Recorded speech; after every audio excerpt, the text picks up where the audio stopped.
Halo, perkenalkan, kami dari kelompok I. Hari ini kami akan mempresentasikan tentang geografi dan iklim. Data yang kami ambil berasal dari Statistik Indonesia tahun 2020. Nah, yang akan saya bahas pertama kali adalah mengenai luas Indonesia tahun 2019 berdasarkan data tersebut. Indonesia kita tahu merupakan negara kepulauan. Maka dari itu, tidak heran kalau Indonesia memiliki banyak pulau yang tersebar luas di mana-mana. Indonesia sendiri pada tahun 2019 memiliki pulau sebanyak 16.050 pulau. Kita langsung lihat ke map luas Indonesia-nya. Bisa dilihat bahwa pulau terbesar atau jumlah pulau terbanyak itu berasal di Papua dengan jumlah pulau sebanyak 4.108. Dan jika kita lihat dari sini, di Bengkulu memiliki jumlah pulau hanya 10. Ini merupakan perbandingan antara jumlah pulau terbanyak dan terdikit di Indonesia.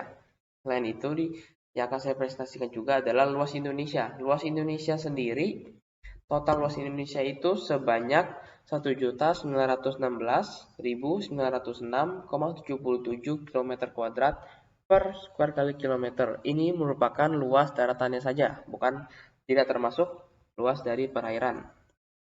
Jika kita lihat di sini, kita bisa lihat bahwa Papua memiliki luas yang terbesar yaitu 319.036,05 km kuadrat per square kali kilometer. Dan jika kita lihat di sini, yang paling kecil adalah di DKI Jakarta dengan luas areanya hanya sebesar 664 km dan juga dengan jumlah pulau 110. Yang ada persentase ini merupakan persentase luas daerah tersebut terhadap luas Indonesia. Ini sebanyak 0,03%.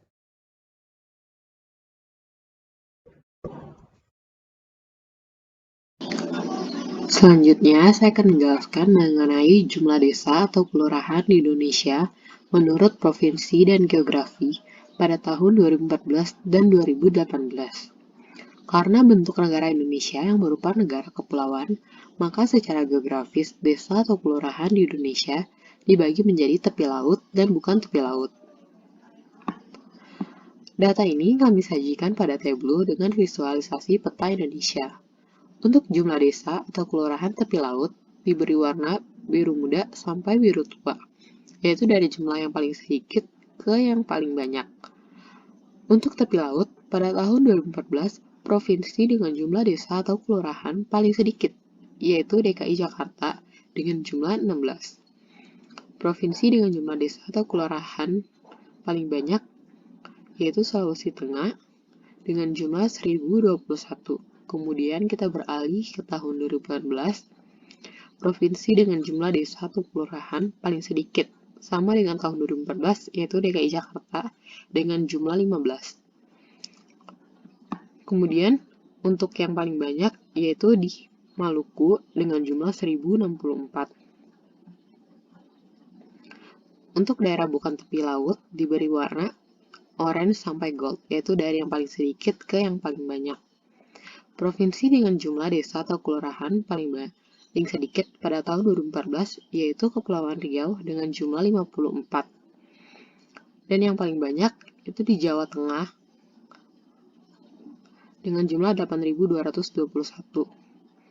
Kemudian pada tahun 2018 provinsi dengan jumlah desa atau kelurahan paling sedikit sama yaitu Kepulauan Riau dengan jumlah 61. Kemudian yang paling banyak yaitu Jawa Tengah dengan jumlah 8.204. Oke, sekarang kita akan membahas tentang suhu atau temperatur di Indonesia pada tahun 2018 dan 2019. Berikut merupakan data perbandingan antara suhu di 2018 dan 2019 per provinsinya. Untuk yang merah ini merepresentasikan untuk suhu maksimum. Sedangkan untuk yang biru ini merepresentasikan untuk suhu minimum. Dan untuk yang berbagai warna ini, dari merah sampai hijau, itu merupakan representasi dari suhu rata-rata per provinsinya. Oke, kita lihat dari suhu maksimumnya dulu. Untuk suhu maksimumnya, pada tahun 2018 diperoleh oleh Sulawesi Selatan dengan suhu maksimumnya berkisar 36,7 derajat Celcius. Sedangkan untuk Jawa Tengah, pada 2019 dan Jawa Tengah, itu berada di 39,4 derajat Celcius. Untuk suhu minimumnya, kita ubah dulu filternya.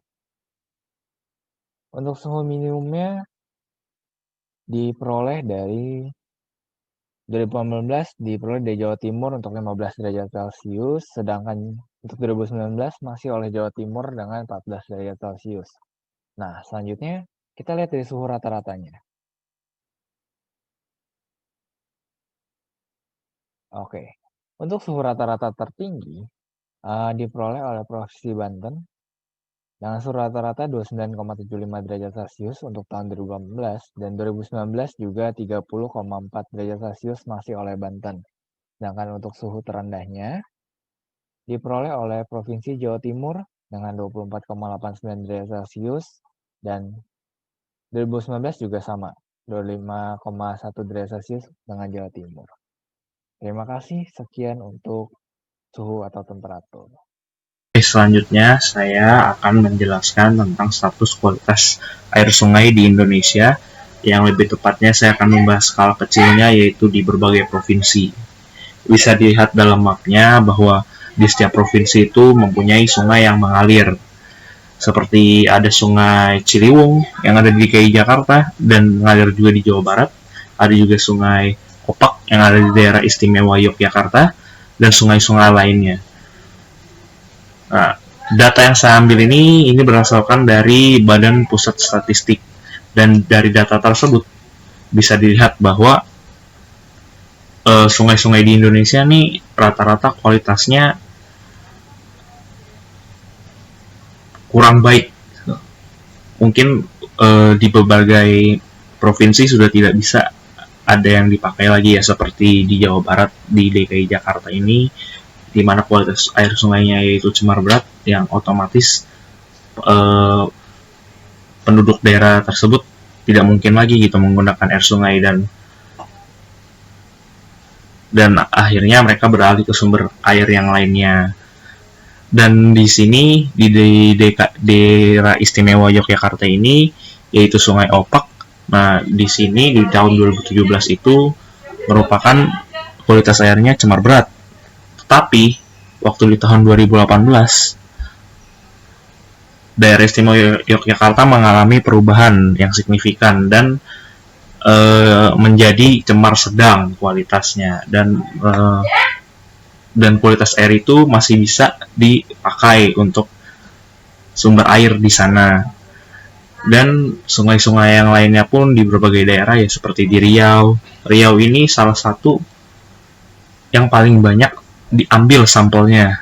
Di tahun 2017 itu ada 21 sampel, di tahun 2018 itu ada 22 sampel. Kenapa? Karena di Riau ini kebanyakan penduduknya menggunakan air sungai sebagai sumber air utamanya buat mereka. Kenapa? Karena air tanah yang ada di rumah mereka itu tidak bisa diminum karena bersifat payau. Sekian dari saya. Halo, sebelumnya terima kasih kepada teman-teman saya yang sebelumnya telah menjelaskan geografi dan iklim di Indonesia ini. Jadi di sini saya akan menjelaskan tentang data frekuensi gempa pada tahun 2015 dan tahun 2016. Karena pada sumber BPS tidak terdapat data sesuai provinsi, maka saya mengambil data berdasarkan pulau di Indonesia dengan membuat data menjadi terbagi atas beberapa provinsi dengan memasukkan nilai yang sama antar satu sama lain di suatu pulau. Misalnya contohnya ada Pulau Kalimantan, Pulau Bali, Pulau Sulawesi, Pulau Maluku, Papua, Sumatera, dan Nusa Tenggara. Seperti pada visualisasi tabel ini. Nah, yang pertama saya akan menjelaskan tentang frekuensi gempa pada tahun 2015 dan tahun 2016 berdasarkan kedalaman dengan satuan kilometer. Yang pertama pada tahun 2015 di Pulau Kalimantan. Dengan kedalaman dangkal yaitu kurang dari 60 km, Pulau Kalimantan terjadi 44 kasus. Untuk menengah itu 60-300 km terjadi 0 kasus, dan kedalaman dalam yaitu lebih dari 300 km terjadi 0 kasus. Untuk tahun 2016 di Pulau Kalimantan kedalaman dangkal 21 kasus, menengah 0 kasus, dan dalam 0 kasus juga. Berarti di sini terjadinya penurunan antar tahun 2015 dan 2016. Begitu seterusnya sesuai dengan data pada tableau. Nah, yang kedua saya akan menjelaskan tentang frekuensi gempa berdasarkan kekuatan magnitudo. Yang pertama saya akan menjelaskan tentang Pulau Jawa. Di Pulau Jawa ini terbagi menjadi 3 kekuatan, yaitu kecil, menengah, dan besar. Untuk kecil yaitu dengan magnitudo kurang dari 4. Untuk menengah yaitu antara 4 sampai 5. Dan untuk besar itu dan magnitudo lebih dari 5. Di Pulau Jawa ini untuk kecil magnitudo kurang dari 4 terjadi 406 kasus, untuk menengah 175 kasus, dan untuk besar 11 kasus. Sedangkan pada tahun 2016, yang kecil 549, menengah 158, dan besar itu 7 kasus. Dari hasil data yang telah saya visualisasikan, dapat saya simpulkan, pulau dengan paling banyak frekuensi gempa pada tahun 2015 adalah Pulau Sulawesi dengan jumlah kasus yaitu 2.804, dan paling sedikit yaitu Pulau Kalimantan dengan 86 kasus.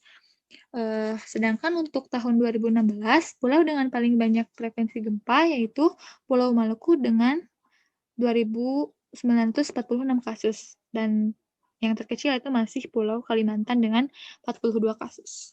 Terima kasih.